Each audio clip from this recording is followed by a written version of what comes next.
For a good part of the 1970s, many big science fiction movies tended to be more grounded on planet Earth. But that changed in 1977 when George Lucas obliterated box office records with Star Wars. Following that lucrative saga in a galaxy far, far away, suddenly everyone in Hollywood was desperate for their own profitable outer space epic and merchandising juggernaut. Over the next few years, audiences would travel the spaceways with Battlestar Galactica, a big-screen resuscitation of Star Trek, pulp comic heroes Buck Rogers and Flash Gordon, the terrified blue-collar crew of Alien, and even James Bond trading his Walther for energy weapons in Moonraker. Disney's own journey into the cosmos was The Black Hole, an eerie, slow burner that, unlike the studio's previous releases, was targeting more mature moviegoers, but was also sure to squeeze in some thrilling laser gun battles, action figure-ready robots, and spectacular special effects. But the studio's expensive Singularity failed to pull significant crowds to its event horizon when it drifted into theaters in 1979. You mean we're going into the black hole? Yes, launch the probe and find out what the fuck happened to this movie. The story of The Black Hole actually first began swirling several years before Star Wars blasted onto screens. The project started out in 1974 as a script called Space Station 1, originally conceived as an Irwin Allen-style disaster movie. But that version floated through development hell for years, until Star Wars prompted the studio to seriously reconsider its sci-fi slate. Propelled by the runaway success of Luke Skywalker's adventure, the project was dusted off and started to gain momentum. Disney immediately understood their movie would need something special for it to visually stand apart from everyone else in the race to space. Legendary film artist Peter Ellenshaw, who was responsible for visual magic in Disney classics Mary Poppins and 20,000 Leagues Under the Sea, was lured out of retirement to work on production design. He was joined by his talented son Harrison, who had done amazing matte paintings for, appropriately enough, Star Wars. The Ellenshaws scrapped most of the existing NASA-inspired designs by artist Robert McCall, who coincidentally would go on to Star Trek the Motion Picture, which would end up being a direct box office competitor to The Black Hole. As the look of the film was being determined, the studio searched for someone to sit behind the camera. British director John Hough, who had made the Orson Welles' Treasure Island and Disney's Escape to Witch Mountain, was originally attached to direct the project, but the pre-production process dragged on too long, and Hough departed due to other commitments. The studio then approached Gary Nelson, who was primarily a TV director but had recently made Disney's body swap comedy Freaky Friday. Nelson read the script and immediately said, "Nope." Nelson liked the general idea, but thought the script was filled with an excess of melodrama and families in peril and what he described as typical Disney bullshit. But the studio was persistent and convinced the director to meet with Peter Ellenshaw to see some of the concept artwork and miniature models that had been made. That enticing imagery and the opportunity to work with advanced filmmaking technology sealed the deal for Nelson.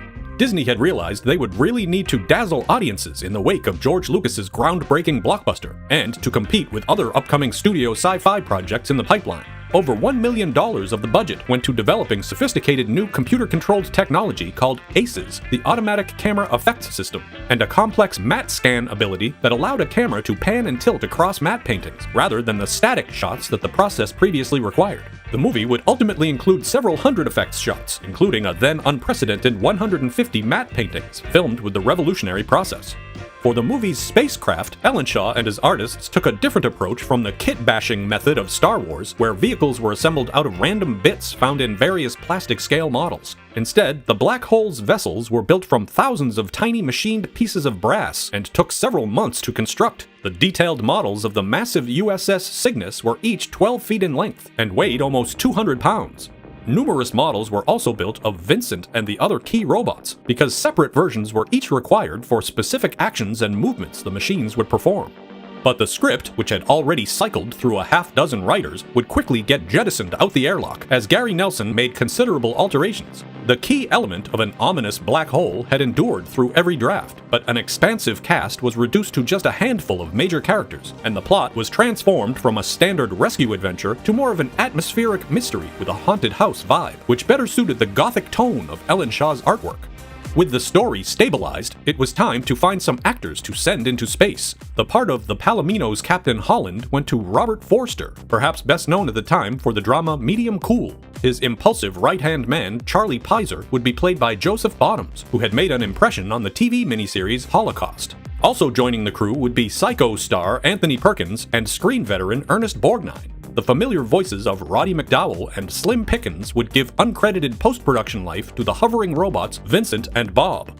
For the role of Dr. Kate McCrae, the scientist who can telepathically communicate with Vincent, Nelson had considered Sigourney Weaver in her pre-Ripley days, but that idea was shot down by the casting director, allegedly because they just didn't like her name. Whoops. Instead, they cast model-turned-actor Jennifer O'Neill, who had made her screen breakthrough in the 1971 period drama Summer of 42. But when Gary Nelson began shooting zero-gravity footage, he discovered that the limp performance of her long, flowing hair was shattering the illusion of floating weightless in space. After some back and forth, O'Neill finally agreed to substantially trim her hair for the movie.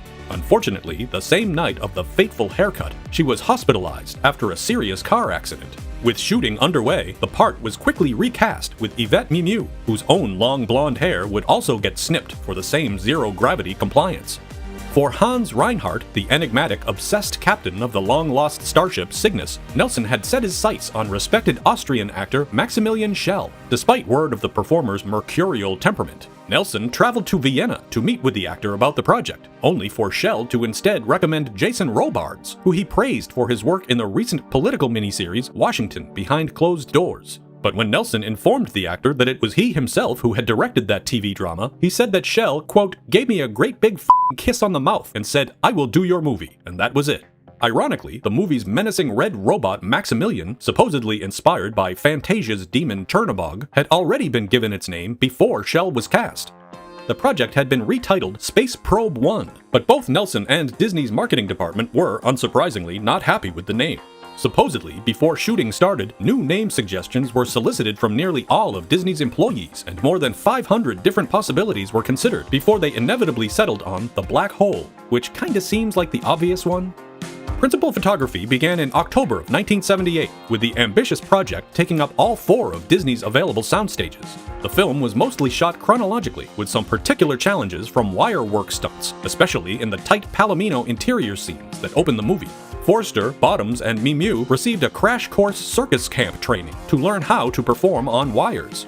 And while nowadays those wires would simply be digitally removed in post-production, hiding them for the black hole required some creativity, like painting the wires the same color as the background, or flipping footage upside down in post-production, since most viewers wouldn't think to look for wires running to the floor. In total, the movie's zero-G stunts took up over 40 shooting days, and while the actors initially enjoyed the suspension experience, the process would eventually take a physical toll, with Forster later describing the harness as a literal ball breaker.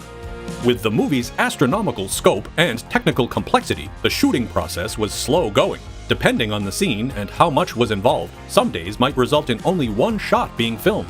The cast and crew would prep for the scene in the morning, rehearse, and then capture the footage in the afternoon. Principal photography ended up running for 26 weeks.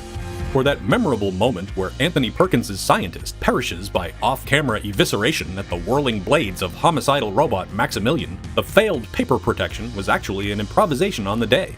According to Nelson, quote, I just had this visual of Tony holding up this book with all his great knowledge to protect himself, and Maximilian just grinds him up.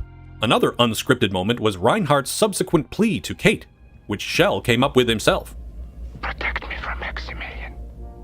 But late in production, there was one minor problem. The script still had no ending, aside from a vague statement about the surviving heroes entering the black hole. Nelson had pushed through shooting with the assumption that he or the Ellenshaws would eventually concoct a fantastic finale, but after 125 days of filming, it was still a concerning void. Nelson came up with an idea to push into a close-up of Kate's eye and pull out to a shot of Michelangelo's famous Creation of Adam painting, but the studio got cold feet about the religious connotations and rejected it.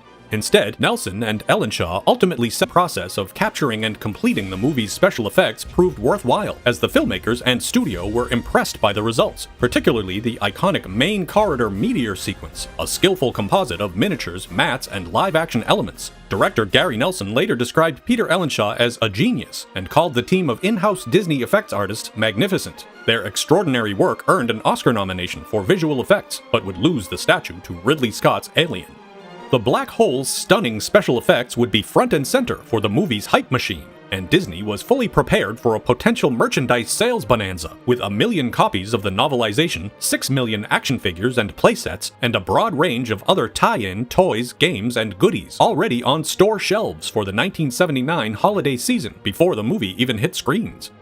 The Black Hole arrived in theaters on December 21st, 1979, just in time for Christmas. Released under the Buena Vista banner, it was the first PG-rated Disney movie, aiming for a more adult audience after 4 decades of strictly G-rated releases from the Mouse House. The budget, which was first estimated at $18 million, had expanded to $20 million. At that point, the most expensive movie ever made by Disney. Reaching screens just 2 weeks after Star Trek: The Motion Picture, The Black Hole seemed to suffer in the wake of the Enterprise's return, and was hardly a box office phenomenon, collecting $4.5 million on its first weekend and finishing with $35 million domestic, just a fraction of the $230 million total of Star Wars in its initial 1977 box office run. Even the R-rated Alien had made $60 million over the summer of 1979. Critics at the time were predominantly negative, calling the movie ambitious but hokey and dull. Many younger Star Wars fans who had anticipated more exhilarating outer space adventure were bored by the pacing or horrified by the lobotomized crew. And let's be honest, Maximilian was cool, but Vincent and Bob were no C-3PO and R2-D2. The black hole toys that were expected to occupy homes alongside X-Wings and Darth Vaders quickly ended up in store discount bins instead. Of course, Disney would eventually get its own Star Wars in the form of, well, Star Wars. But over the years, The Black Hole has developed a solid cult following from viewers who appreciate the unsettling tone and deliberate tempo, the qualified cast, the moody John Barry score, and even that audaciously bizarre metaphysical ending. Though it was a commercial failure at the time, the risky proposition has remained a noteworthy part of the Disney portfolio, and the studio was once even developing a remake with Tron Legacy and Top Gun Maverick director Joseph Kosinski. That update seems to have been sucked into a cosmic anomaly, but for many sci-fi fans, the technical ingenuity and breathtaking imagery of the 1979 original still hold up after more than 40 years.